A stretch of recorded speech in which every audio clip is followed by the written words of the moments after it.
Welcome to this session on sponsorship. My name is Robert, and I am a sexaholic. I will be your leader for this session. In the spirit of the fifth tradition to carry the message, this session will be recorded. The recorder will not be turned off during the session. If you do not wish to be recorded, you may participate by listening or attend another session. We ask that those who choose to share step up to the microphone so that those who listen to the recording can follow the discussion. Please do not tamper with the recording equipment. I don't think I was supposed to read that. Will you please join me in opening the session with the serenity prayer? God, grant me the serenity to accept the things I cannot change, courage to change the things I can, and the wisdom to know the difference. The SA purpose. Sexaholics Anonymous is a fellowship of men and women who share their experience, strength, and hope with each other that they may solve their common problem and help others to recover.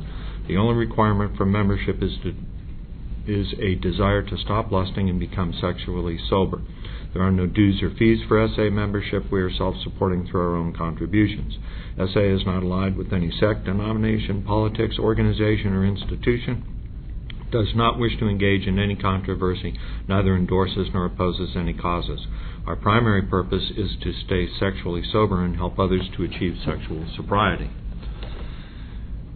Our panelists for this session are these guys, and I'll get to them in a second. Each of our panelists will share for a few minutes on the topic. We will then open the meeting for sharing our questions. Again, we ask that those who choose to share step up to the microphone so that those who listen to the recording can follow the discussion. We ask that you be mindful of the time to allow others a chance to share. This is Tom and Will and Steve and Patrick, and I sponsor all these guys, some longer than others, and Patrick and I are actually working our way through the steps a step a week, and he lives in a different city right now, and Dimitri is also here, and Dimitri is in Blacksburg, Patrick is in Charleston, and we do a conference call. It's not my preferred way of doing it, but it seems to work. Tom has worked through the steps when I was in Charleston, and he has less than a year. Patrick's got a little more than a year. Steve has 16, and Will has 15. So there's a range of sponsorship here. My sobriety date is 1/3/91. I picked up an 18-year chip Thursday. The purpose of this meeting is for you. That I've been sponsoring people in this program ever since I got sober, and I sponsor people the same way I was sponsored. And rather than me tell you how I sponsor people, I think that these guys will probably do a far better job of that. And what I've asked these guys to kind of address is what I hope will be of benefit to the newcomer, which is, what are you looking for in a sponsor? And secondly, what'd you get? Who'd you settle for? And lastly, what are you getting out of it now? And or what have you gotten out of it? And with that, I think we'll start with the person with the least amount of sobriety and work up to the person that has the most amount of sobriety. And they'll each talk for a couple of minutes, and then we'll see if we can address your concerns, and if you have any questions or whatever, if you wanted to write them on a piece of paper, I'd be happy to put some of that out, and we can do a ask it basket if you want, and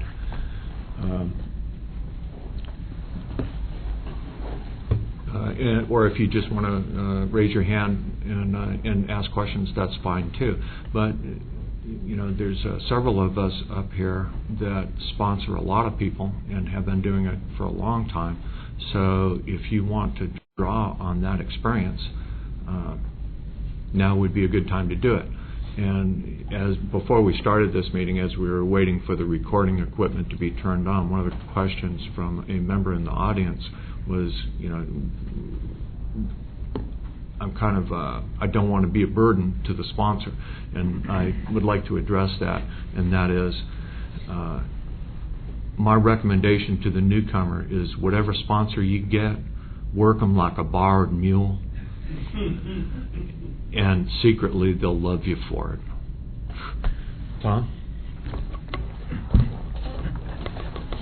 Good morning, everybody. I'm Tom, and I'm a sexaholic. Hey, Tom. And my sobriety date is 11/14/08. And form's acting out. I don't think so. Okay. Initially, when I came into the program, I came into the program in June. I'm what my sponsor calls, when he's in a good mood, a slow learner. When he's in a bad mood, I'm a slipper. And Robert's been my only sponsor in the program, and a friend referred me to the program, to SA, and he told me, find the meanest SOB you can find and ask him to be your sponsor. So I'm thinking drill sergeant when I'm looking for a sponsor, and so when I met Robert, I thought he was too nice. So I was initially a little skeptical to ask him to be my sponsor. I found out later I was wrong. He's not too nice. He's just what he needs to be. But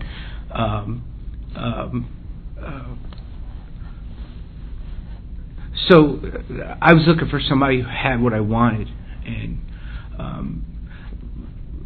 when I came into the program, I was fine.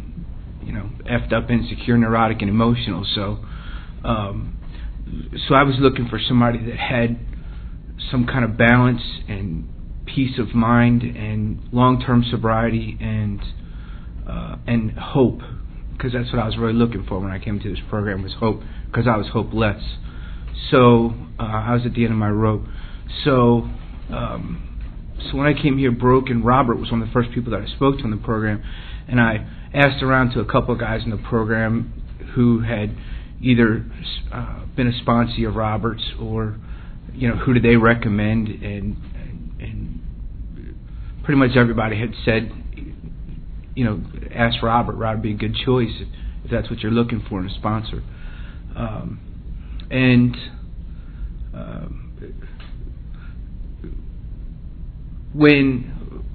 When I first met him, I liked how he laid out. He just went through the pamphlet about sponsorship and being a sponsee, and he asked me a question. He said, "Are you willing to do whatever it takes to stay sober?" And that resonated with me, and I appreciated that. And he's reminded me that, are you willing to do what it takes to stay sober? Do you want to be sober? When I had a relapse, and I was really broken up about it, and had all these feelings, similar to how I felt when I was a kid and let my dad down, and I was really broken up about it, and I had to call him and say, hey, I slipped, I relapsed, and I was expecting all this sympathy and empathy and this outpouring of whatever, and he said, that's strike one. And he, as a sponsor, he gave me some boundaries, which I need. 3 strikes, you're out. And so it wasn't, oh, Tom, gosh, let me mollycoddle you or whatever. It was, that's strike one. And I realized I drug my codependency into the program and was looking for this father figure, and he's not that, Robert said. And I shared that with him after we talked about the relapse and the slip. And, I'd share with him that I thought, gosh, I think I'm like trying to latch onto you like a father figure or something, and that's not what I need. And he said, good. He said, I appreciate you sharing that, because who the hell wants to be friends with a newcomer? You're sick. So let's get through the steps. Friendship will come. Stick with the program, and do you want to be sober? and he has one of the greatest gifts he's given me is that he doesn't answer all my questions. He makes me take those questions to God sometimes, when rather than make me dependent upon him as a sponsee, and he'll tell me to take it to God and pray about it, instead of just force feeding me and making me dependent upon him as a sponsor. So that's what works for me. So thank you. Thank you, Tom. Pass that down to Patrick. Hey, I'm Patrick. I'm a sexaholic. Hey, Patrick. Been sober since October 15, 2007. My forms of acting out include exhibitionism, voyeurism, promiscuity, strip clubs, massage parlors, objectifying women. I'm addicted to lust in many forms. Grateful to be here today. You're here. I'm grateful to be here today.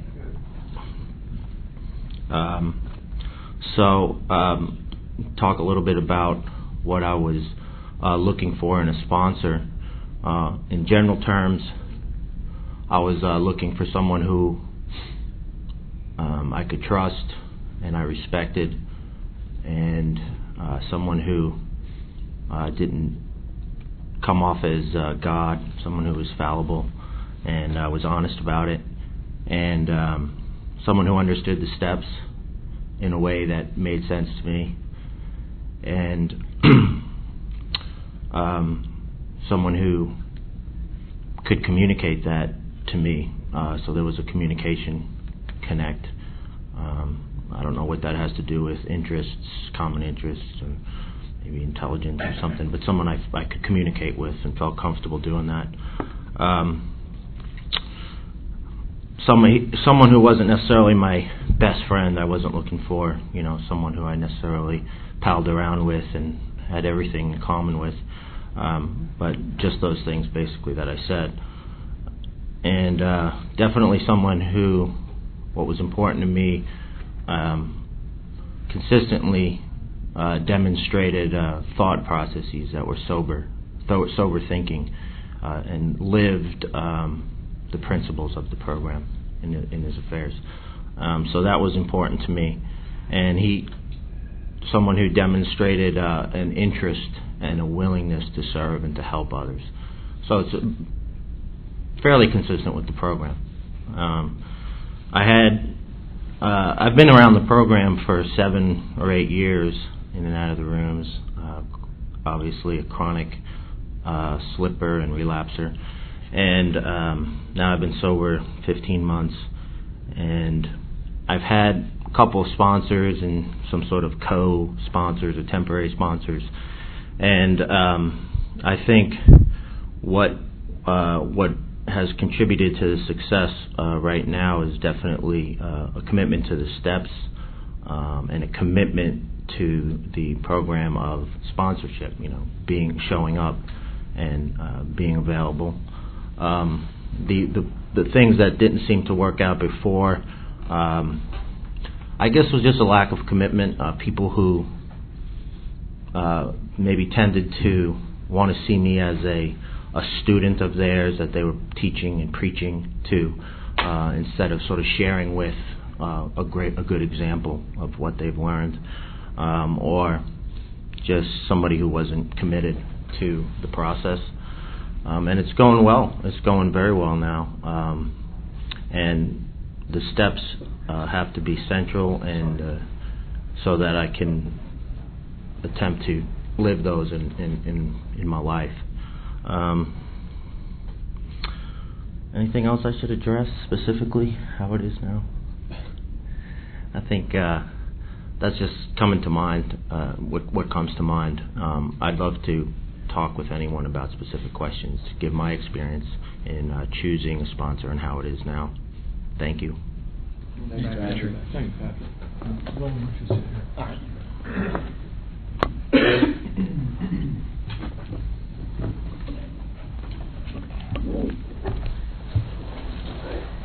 Morning. I'm Will, sexaholic. Hey, Will. Grateful to be here this morning. And I wanted to address, what was your name? Jeff. Jeff? Your question about, I'm sorry? Love and Sex Act. Love and Sex Act. Your question on being a burden. The answer is you will be. You will be a burden. In fact, you even said something about phone calls because when I first started working with Robert, and actually it's still true today. When I make phone calls, it's not quite as strong as it used to be, but there's two givens. One is that I'm going to be a burden to the person I'm calling, and the second is that I already know what they're going to say, so why make the call anyway? And I ignore it, and I call. And I'm always wrong. Well, at least about knowing what they're going to say. But one of the things about sponsorship for me was I had to get beyond that, the whole burden thing. Because for me, what it spelled out was, I'm not important enough to recover.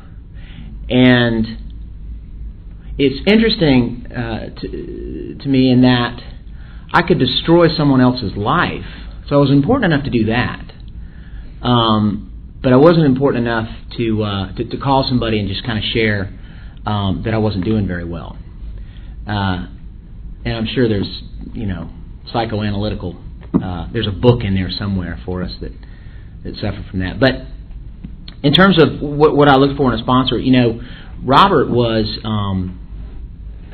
when I first met him and I would hear him share, he didn't follow the rules. He would say, we do this, and I'm like, okay, it's 12 steps, man. You can't say we, you got to say I, And he kind of went on and on about, how his life was going, how good things were, and I thought, well, okay, he's grandstanding a little bit. And he was kind of a windbag, I thought. And then I bottomed out. And what I realized was that he would come into the meeting, share a problem, and then he would come in the next week and he would share a different problem because the other problem he had was gone.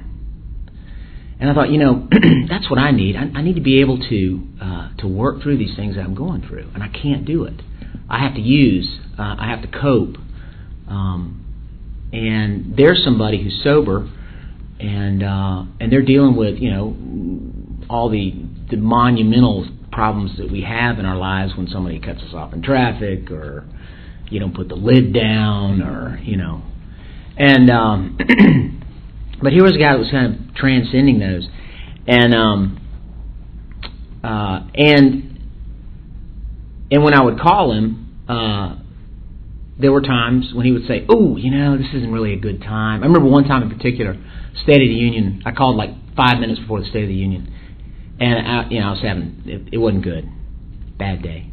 He's like, "Wow, actually the State of the Union's on in 5 minutes. Can I call you back an hour, or you can call somebody else?" And I was crushed. It's like, what?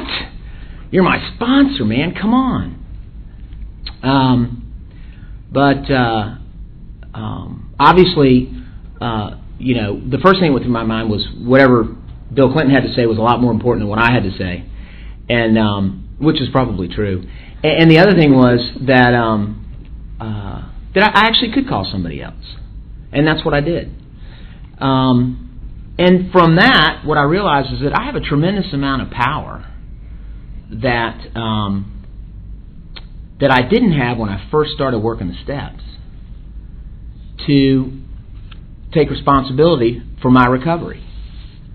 And I think that's one of the biggest things that I got from working with a sponsor was, I have the power. I have what I was at the beginning, and there's what I was like at the end of working those steps. And at the end, I was different. I had the power. I could tap into the power to get better.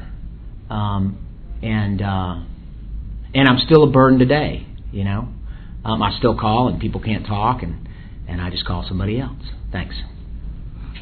Thanks, Will. Thanks, Will. Hi, I'm Steve, sexaholic. Hi, everybody. When Robert asked me to speak on this topic, my first reaction was yay, because this is integral part of my story is how I got a sponsor, and I enjoy talking about it. It wasn't pretty, but I enjoyed talking about it. When I first came into SA, it was spring of 1992, and my career was in the toilet, and my marriage was heading for the toilet. My wife asked for a divorce, and she'd known about my acting out for years, but had tolerated it, and she'd finally had enough. And we'd been to therapy, and I said, well, wait a second, let's go back and see the therapist. And he said, well, you know what you need SA, and I told you about it years ago, and you didn't do anything about it. And he told her she needed, it was COSA at the time, but S-Anon. And so we got real busy and wrote the different, I wrote all the different S fellowships, and SA wrote back, and they gave me the phone number of somebody, and I called that person, didn't hear back, and I called them back, and I said, do you got anybody else? And they said, yeah, there's this guy named Robert, and gave me his phone number. And I guess the important part is my wife, this was, like I said, June, late spring, early summer of 92, and my wife had said, I want you better by Labor Day or I'm gone. And so I was desperate. I did not want the marriage to end, probably more out of codependency and fear of abandonment than anything else. So I was desperate. So I called this guy Robert, and I think I must have called him 3 or 4 times in 24, 48 hours because I didn't hear back. And when he finally returned the call, he said, give a guy a break. So I was like, okay. He said, you ever heard about the 12 steps? And I'm like, well, I've heard of them. He said, you ever heard them? And I was like, no. So he read me the 12 steps, and he told me where a meeting was. And so I went to a meeting, and I must have gone to this meeting for about 4, 5, 6 weeks. And this is the important part. I heard maybe there were 10 guys in the meeting, and I'm sure Robert was there too, but I didn't know him at the time. And I heard guys in the meeting talk about, whine about how nobody could sponsor them. They've asked for sponsors, and there was nobody around to sponsor them. And I'm thinking, God, woe is me. I'm never going to find a sponsor. And the literature says you got to get a sponsor, so wow, I'm sunk. Labor Day is going to come, marriage is going to end. And at the end of I must have finally spoken up and shared in a meeting, and Robert, I didn't know it was Robert at the time, came over and said, I think I'm the guy you called and talked to on the phone. And I'm like, oh, okay. And I said, I'm curious about this sponsorship thing. I hear people can't get sponsors. How do you go about getting a sponsor? He said, well, why don't we go off in the other room and talk? He later describes this as reeling them in.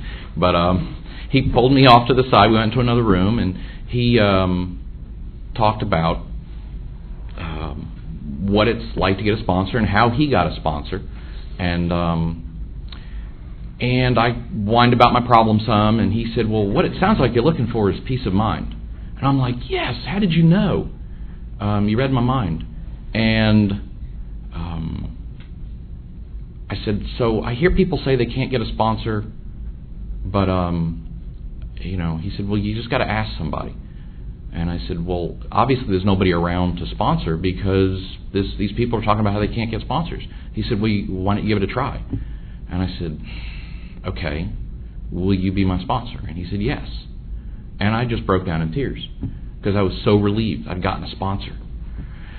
So the bottom line was, what did I look for in a sponsor? Somebody who was available, somebody who'd say yes,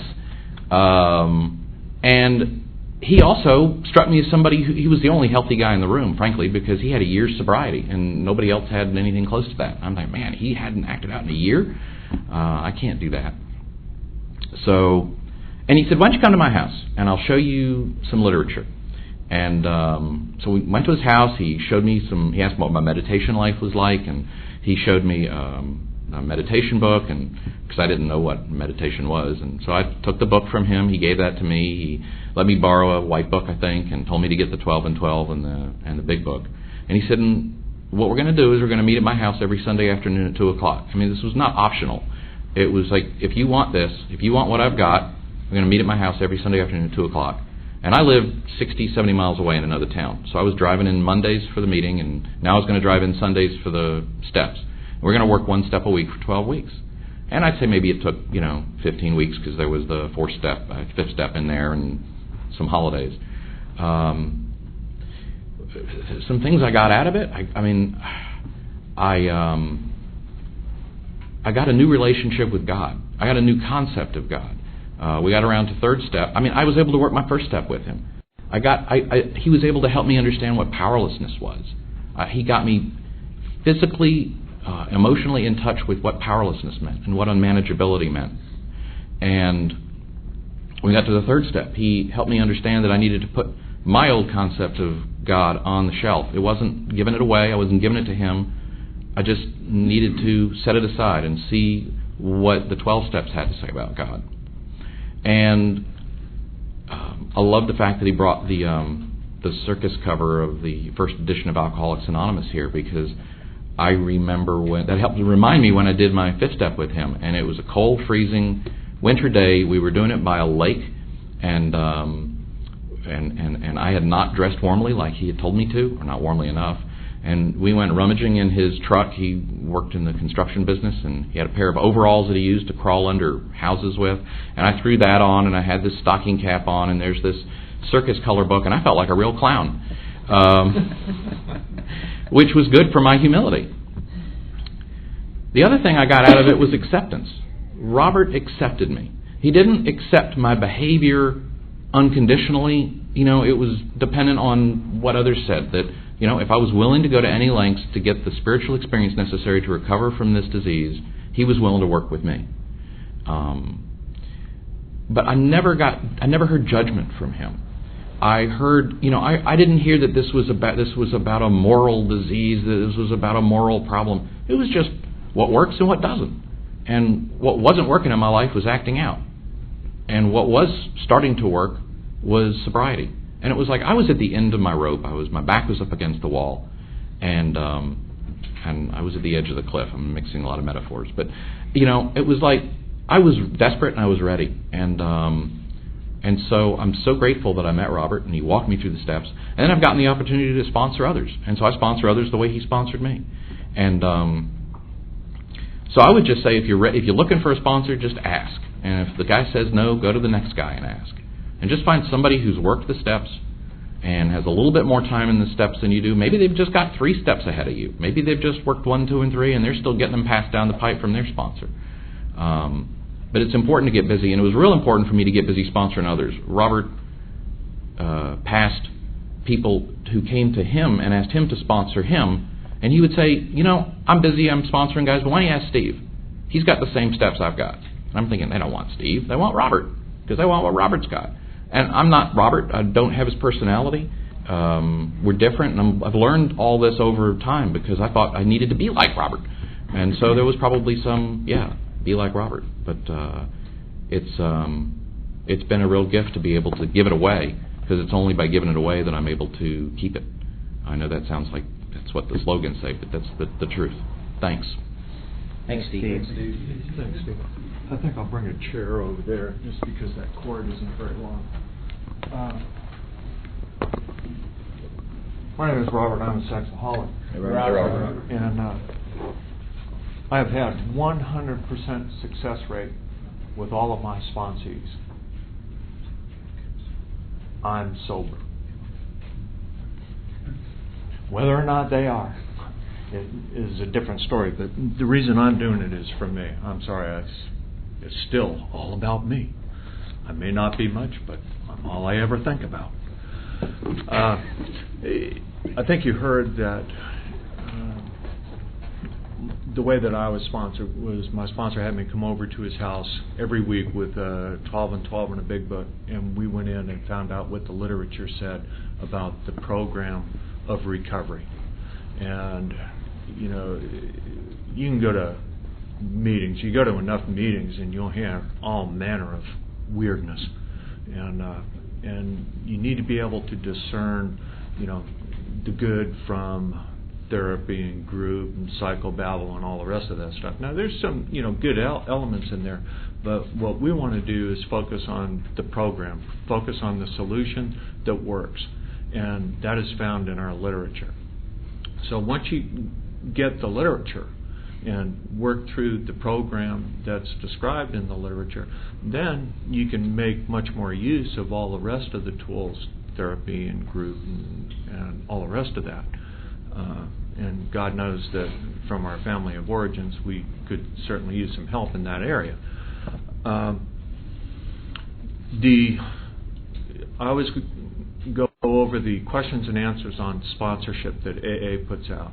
And the pamphlet is in 3 parts. There's the part at the beginning is for the person looking for a sponsor. The vast majority of the pamphlet is for the person that wants to be a sponsor, and then there's a little section in the back for groups that want to engage in sponsorship activity. We cover the first part of that pamphlet. And the pamphlet says, it makes 2 kind of rules, so to speak, and that is men sponsor men, women sponsor women, and 2, that your sponsor should be a year or more away from their last relapse.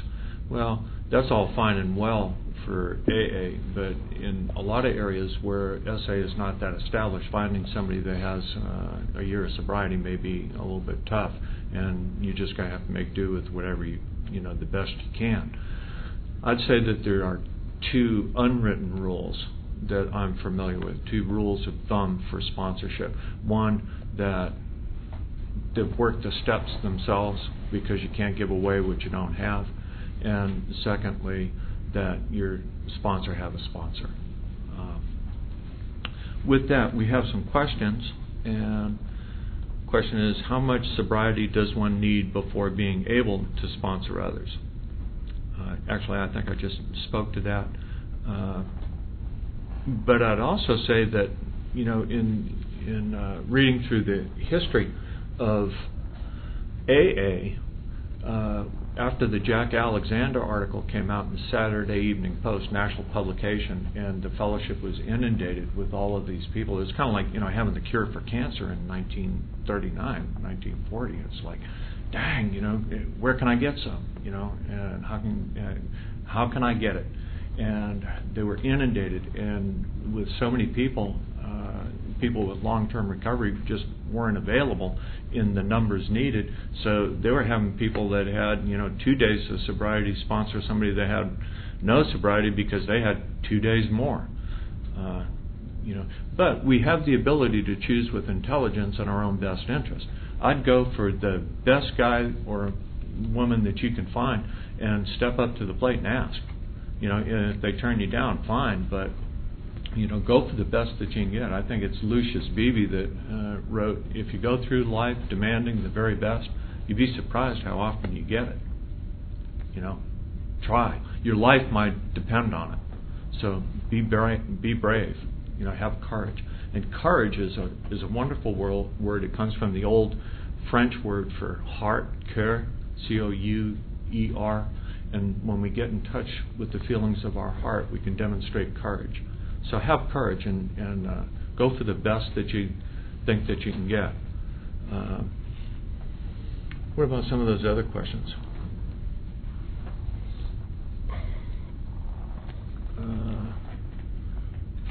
How about phone sponsors? No meetings any closer than 3 hours.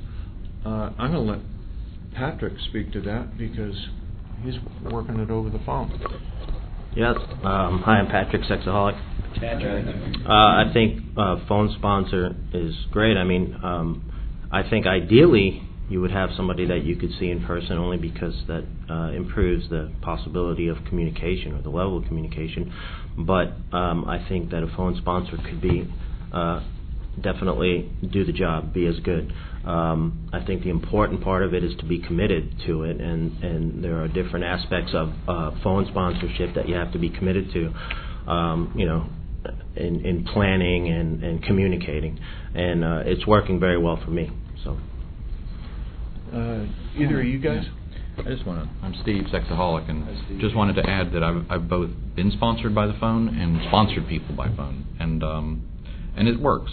It's not ideal, and I've had several sponsors. Robert continues to be my sponsor now, but when Robert moved from Atlanta to Washington, I got Will as my sponsor because Will was local, and I felt like I needed somebody local who had what I wanted, and Will had the same thing Robert had. And at the same time, I maintained a relationship with Robert.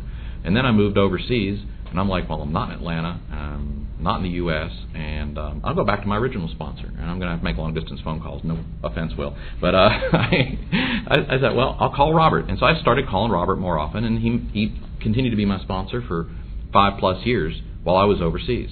I got an overseas sponsor back in the States in another program. And I would sponsor people where I was, some in person and some by phone. I sponsored a guy who was serving our country in Iraq. And he called me from, I assume, the green zone. He couldn't tell me where, but I could hear the choppers in the background. And we'd work through the steps. And he would take his big book and 12 and 12 up to the roof where he could get a satellite phone. And we'd go through the steps. So it's possible. It's not ideal, but it is possible. So that's my experience. Thanks, Steve. Thanks, Steve. Yeah, I would agree. I mean, I think anything's better than what I would have without it. So and that's all I have about that. There was another question on there though that and I'm kind of skipping around. I don't know if we need to go in order, but the question said, can I succeed in the 12 steps without a sponsor? And the answer is, maybe. I've never seen anybody do it. And I've certainly tried it. And if you can, let me know. And I'll certainly, I hope you bottle that pill and sell it.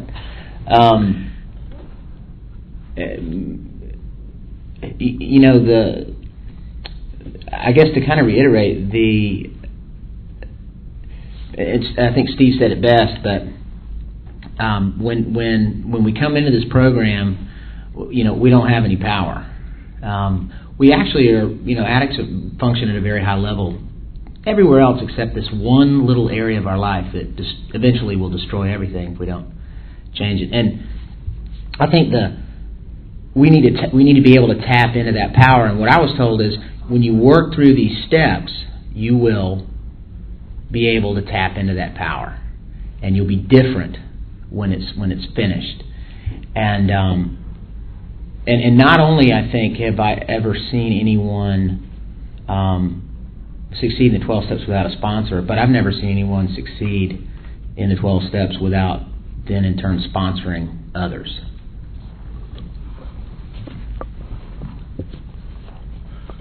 Patrick, sexaholic. Hey, Patrick. There is a question here. I'm trying to work through a relationship at the same time I'm trying to work on recovery, and I want a sponsor who has relationship experience while dealing with recovery. Is this necessary, and should I seek a sponsor with relationship experience? I just wanted to comment on that and see if anybody else has any comments. My feeling is the answer is sure, seek someone with relationship experience, but it's not near as important as finding a good sponsor, period. And if they don't have relationship experience, I think that should work out just fine. I think that in trying to improve your sobriety and improve your communication in your relationship, you have to start with yourself and develop sober thinking and sobriety. And that's what sponsorship's about. So just to see if anybody else has any comments on that. Steve, sexaholic, just quickly, I don't mean any offense by this, but my thought is everybody has some relationship experience. I think I know what the question means is, are they in a love relationship perhaps, or a sexual relationship? But we don't live in isolation. And so anybody who's worked through the steps and is working and living a program of recovery has relationships with other people, and they have to interact with other people.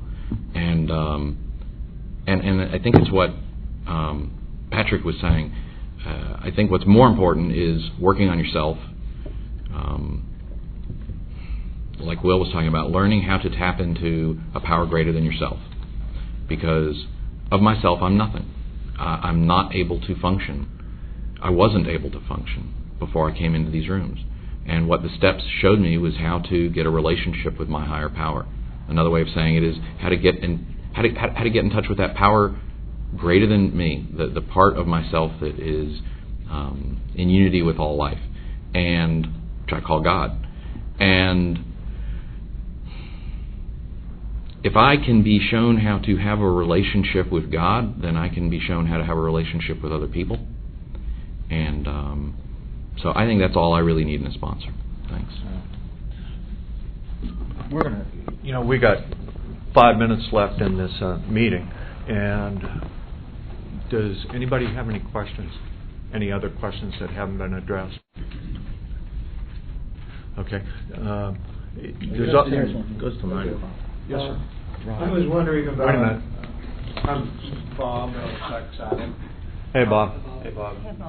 I was wondering about developing a long-term relationship with a sponsor and do joint projects and get involved, beyond the first year or two.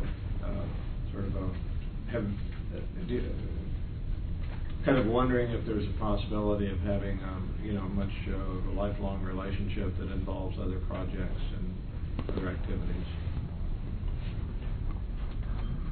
Patrick, sexaholic. I just briefly would say that I think that the long-term relationship, I just forgot what I was going to say, but I think that it's not important to think about that if it's a successful sponsor relationship, it should continue, and the nature of that relationship will be at least involving the program sponsor-sponsee, and if anything else adds to it, let it be, and if not, so be it. My name is Robert, and I'm a sexaholic. I still talk to the guy that took me through the steps, and the benefit of working through the steps in the way that you've heard described here is that, well, there's a couple of benefits. One, it creates independence, not dependence. Because if it were dependent, I could only sponsor a couple of people and I'd be on the phone all the time, And the reality is that I have sponsored more than 80 men, that I have worked through the steps with more than 80 men. And, initially, early in recovery, you seem to have a lot more phone calls. But then as you get the tools and learn how to live life on life's terms with the program of recovery, you don't need me, and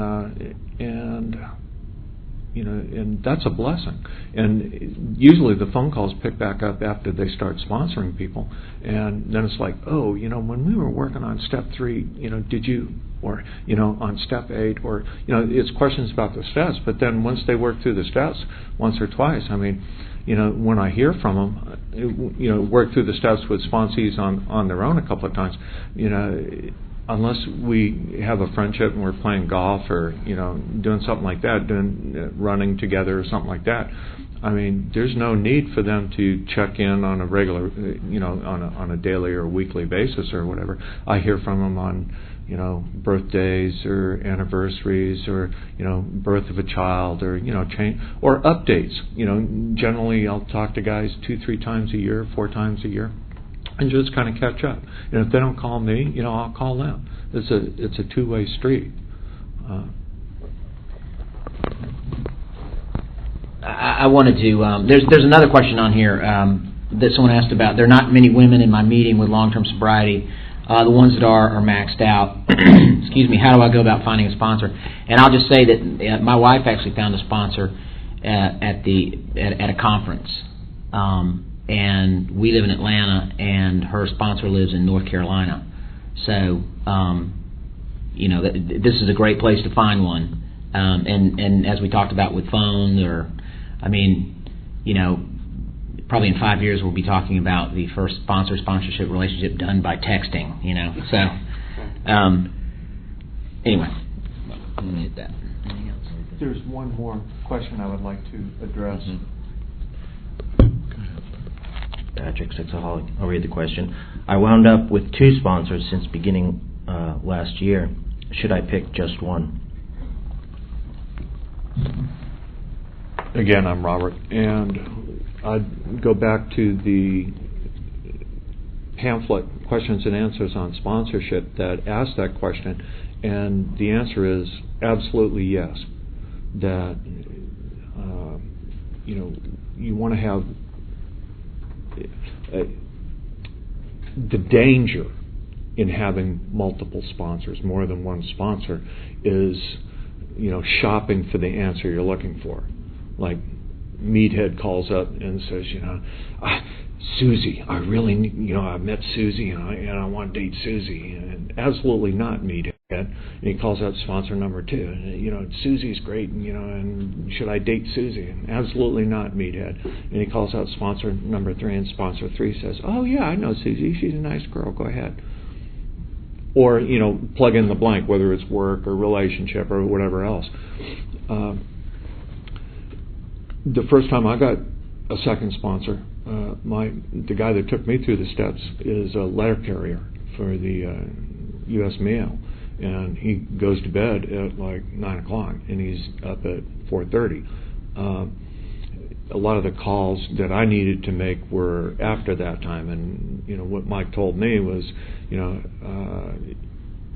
if your butt is falling off, call, because I'd much rather call and talk to you before a relapse than afterwards. And so if the madness is upon you, call. I will talk. If you just want to call and chit-chat, call somebody else. It's like, I'm sleeping. And so, it got to the point where it was a problem for me. And I told Mike, I think I need to get a different sponsor. And he goes, I agree. And we were both thinking of the same guy. And it worked out really well. And when I had the opportunity to update Mike on the issues that I was discussing with Bob, that was great. Now, the other thing that Mike told me is, and this was in Northern California, and I moved to Atlanta, and then D.C., and Charleston, and now I'm back in Atlanta. But he said, get a sponsor locally, wherever you are. Get a local sponsor. And I've done that. And it has been a tremendous blessing. I mean, I just have wonderful relationships with men that I wouldn't have had otherwise. So I think that having more than one sponsor can be a good blessing. But again, be smart. Steve, sexaholic, and I just want to address another question, and just be brief. The question is, there are not many women in my meeting with long-term sobriety or even at a year yet, and the ones that are at a year plus I feel are maxed out. How do I go about finding a sponsor? I guess my thought when I read that was, you may feel they're maxed out, but they may not feel they're maxed out. So I'd at least ask them, will you sponsor me? And let them know I'm looking for a sponsor. And let them be the one to say whether they're maxed out or not, and not do that. Because that's what I was doing at the beginning of, when I was looking for sponsors, I was reading the tea leaves in the meetings and feeling like, okay, there's nobody available to sponsor because these guys couldn't find one. And maybe they just didn't ask the right person. And then let them be the one to say. And if they are truly maxed out and they absolutely say no, then ask them for a recommendation of who you could go to. And then also what Will said, this is a great place, the convention is a great place to find a sponsor. Or you can call Kay in Nashville. Or you can call Kay in Nashville and reach out and find people who are available. Questions? Thanks. Anybody want to make a comment?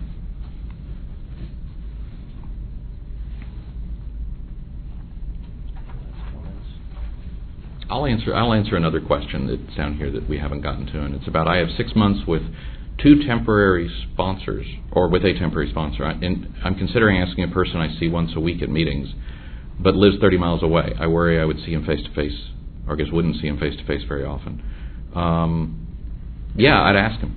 And again, it's great to have somebody local who you see face-to-face once in a while, at least once a week. But even if you don't see them face to face, and if your butt's falling off and you need the steps and you need recovery, then find a sponsor. And it doesn't really matter whether it's somebody at a meeting. That's ideal.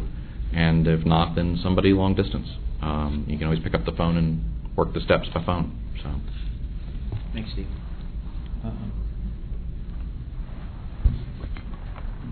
Robert again. When I asked Mike to be my sponsor, now I'm also in Alcoholics Anonymous, the fellowship, and I've been screwing around with the program for 12 years at that point. And I had 5 years in relapse, 3 years in relapse, 1 year in relapse. Now I'm 3 years clean and sober yet again in Alcoholics Anonymous, and I'm sitting naked on my bedroom floor with a gun in my mouth. And absolutely desperate, and after, being filled with even more shame because I didn't have enough courage to pull the trigger. I looked around the meeting and I saw this guy that he wasn't as educated as I wanted a sponsor to be, but what he had was a way of cutting through all the fog, getting right to the heart of the problem, identifying the problem, and then talking about working the steps as a way of getting a solution. And he would share his own experience in dealing with that, or talk about the literature. And that's the guy that I wanted to be my sponsor. Fast forward, God, I don't know, 12 years, something like that. And I was in Charleston. This is probably 6 years ago, and I went through a period of severe depression. And I'm not going to get into why I got depressed or how, but it wasn't about the quality of the program that I was working. Physical, mental illness, whatever, however you want to diagnose it. I was diagnosed as severely depressed, and yet again was considering suicide. And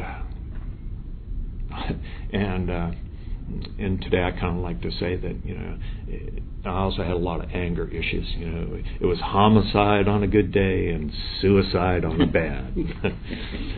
But I mean, it was real, and I was in trouble, and I had a sponsor that I was working with, but there was a guy that when my life was on the line, that's the guy that I called. And and when I was talking to this guy, I realized this is my sponsor. And I fired the other guy and I went with him, and I still have him as a sponsor. So who do I want to be my sponsor? I want the guy that's going to save my butt. And that's not the guy that's going to sweet talk me and be my friend and have a lot of sympathy. I want the guy that is going to tell me the truth. And advice is a wonderful word, and it comes from the Latin advi, and it means to see. I don't want somebody to tell me what to do. I got issues with authority figures. You tell me what to do, I'll tell you where to stick it. But tell me what you did, and if I want what you got, I'll do what you did. And what I want is somebody that'll just lay out the options. This is as I see it. These are the choices that you have as I see it. And I'm not stupid. I can figure it out. Just tell me what the options are. And hopefully I will choose with intelligence and my own best interest.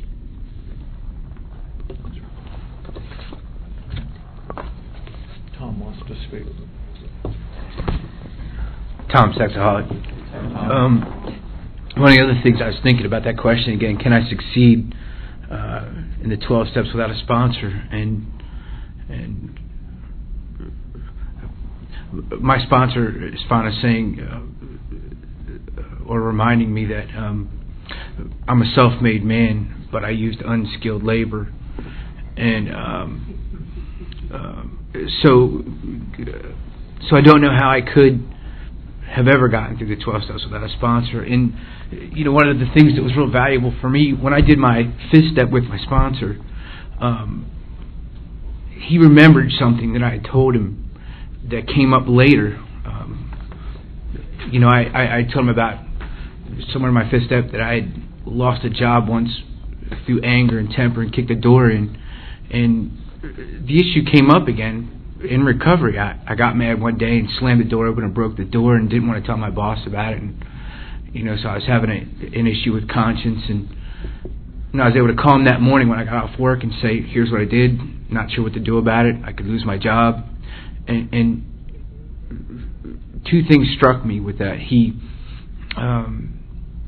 first remembered that 5th step and said, sounds like you got an issue with doors.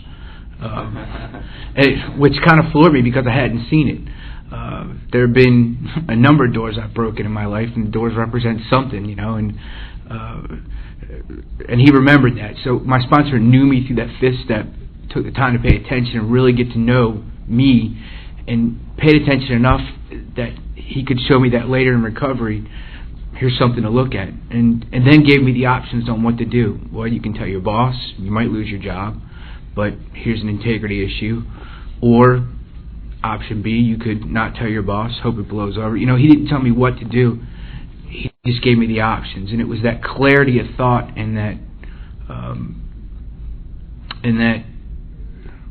solid experience that he already had in recovery that's why I call him now still. We've been through the 12 steps, and I got what I needed in the 12 steps, but that ongoing relationship then where he knows me through that 5th step and can see my blind spots and see things that I still haven't uncovered yet. So there's that continued growth, and I think that's important for a sponsor. You work with somebody, and they really get to know your hard issues. So help me see those defects. So yeah, I don't know how I do it without a sponsor. I sure wouldn't want to try. I think it's about time. Looks like our session has come to a close. I'd like to thank you for all of your questions and interest in being here. And anything that you have heard at this meeting is strictly the opinion of the individual participant. The principles of SA are found in our 12 steps and 12 traditions. And let's close the meeting in the usual manner with the Lord's Prayer. Let's make a big circle. How's that?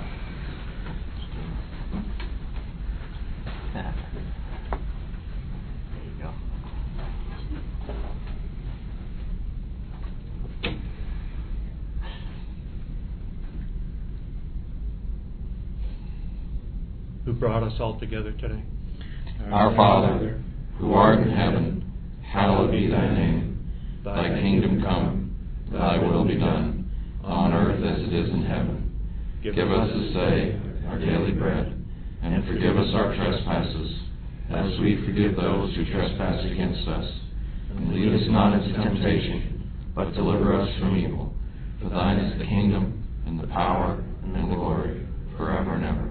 Amen. Keep coming back. It works if you work it. Thank you very much.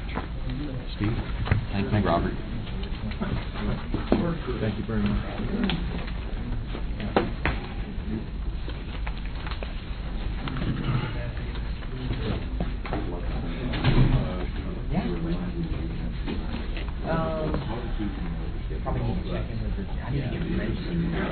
Thank you. Maybe our literature. Like, what do you read those words and I don't understand what they mean. So I started studying the meaning of it works well. 3 hours. I looked at the definition. Does that usually break with where did that come from?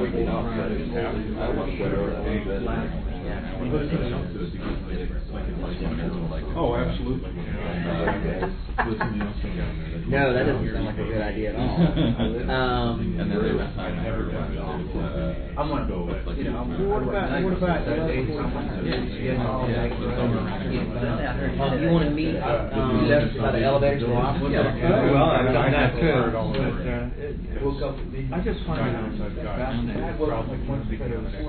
Yeah. I think there are things different home this is much harder. That's not, I mean, both times what the word means, but as I see it, I'd be still to see. It's not to do. Maybe, yeah.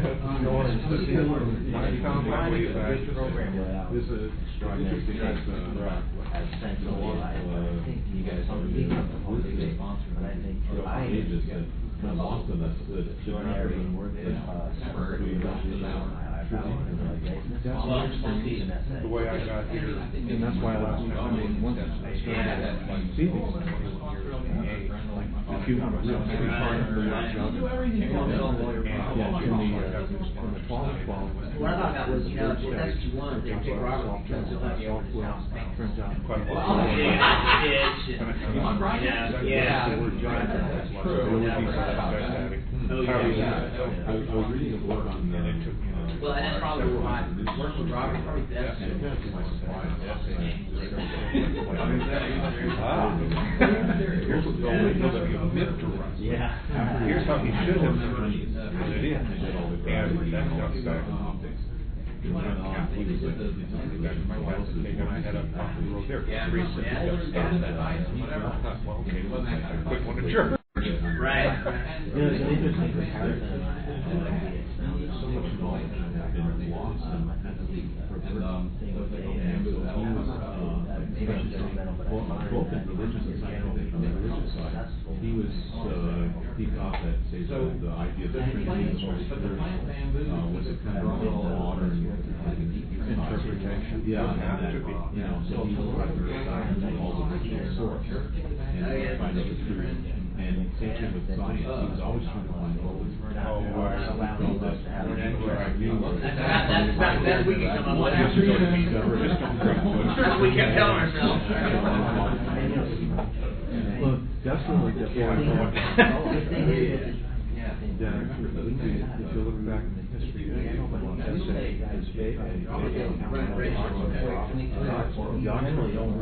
out of the first century Christian fellowship. In the first century Christian fellowship, non-denominational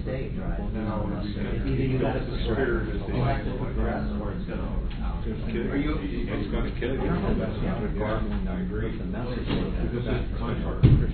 First century, we're doing, you may get closer to what they have. Thank you, Brian. A pleasure.